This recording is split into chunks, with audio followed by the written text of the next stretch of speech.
कर्म ज्ञान संसार योग। हे अर्जुन, संसार में है योग सदा प्रधान। योग नष्ट जब होत है, प्रकट होत भगवान।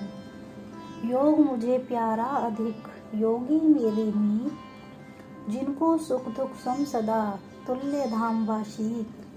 कुंती सुत योगी बनो, तब जब होगा निस्तार। सबसे प्रिय योगी मुझे, और योग से प्यार। मुक्त होत योगी सदा, जिसे न फल की आश। उस योगी के टूटते, हे पांडव सभी पाश। भगवान विष्णु ने लक्ष्मी जी से कहा कि हे प्रिय, गीता के चौथे अध्याय का नित्य पाठ करने वाला प्राणी यदि अन्य किसी व्यक्ति को स्पर्श कर दे तो उसको मोक्ष प्राप्त हो जाता है। लक्ष्मी ने उत्सुकतावश पूछा कि हे नाथ, क्या ऐसा भी कभी हुआ है? तब भगवान विष्णु ने कहा कि हे लक्ष्मी, गंगा नदी तट पर काशी नगर में एक मुनि का आश्रम था। वह नित्य प्रतिदिन गंगा में स्नान कर गीता के चौथे अध्याय का पाठ किया करते थे। एक दिन मुनि वन में गए। वहाँ बेर के 2 वृक्ष थे। मुनि उनकी छाया में विश्राम करने हेतु बैठ गए। अधिक थक जाने के कारण शीघ्र ही उन्हें निद्रा आ गई। एक वृक्ष से उनके पांव लगे और दूसरे वृक्ष से सर लग गया। वह दोनों वृक्ष पृथ्वी पर आ गिरे। उनके पत्ते सूख गए। कुछ देर विश्राम करने के पश्चात मुनि तो अपनी आगे की यात्रा पर चले गए। लेकिन कुछ दिनों के बाद बेर के वृक्षों ने कन्याओं के रूप में एक ब्राह्मण के घर में जन्म लिया। बाल्यावस्था से ही उन्होंने घोर तपस्या करनी शुरू कर दी।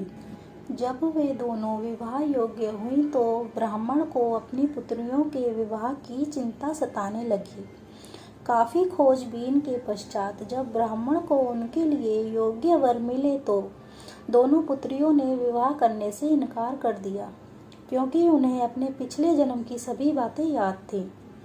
उन्होंने अपने पिछले जन्म की सभी बातें अपने माता पिता को सुना दी और उनसे कहा कि वे उन मुनि से मिलना चाहती हैं जिनके स्पर्श से ही उन्होंने उस मध्य देह से मुक्ति पाकर के मानव देह पाई थी। फिर माता पिता से आज्ञा लेकर वे तीर्थ यात्रा पर निकल पड़े। कुछ दिनों की यात्रा के पश्चात वे दोनों बनारस जा पहुंची। वहां उन्होंने जंगल में एक तपस्वी को देखा जो आंखें मूंदे हुए अपनी तपस्या में लीन था। वे दोनों उस मुनि को पहचान गईं और उन्हें साष्टांग प्रणाम कर चरण वंदना करने लगी। मुनि ने आंखें खोली तो सामने 2 कन्याओं को खड़े देखकर बोले कि तुम कौन हो बालिके? तब उन कन्याओं ने अपना परिचय देते हुए कहा कि हे मुनिवर, यह मानव देह हमें आपके स्पर्श से ही प्राप्त हुई है। हम दोनों पिछले जन्म में बेरों के वृक्षों की योनि में थे।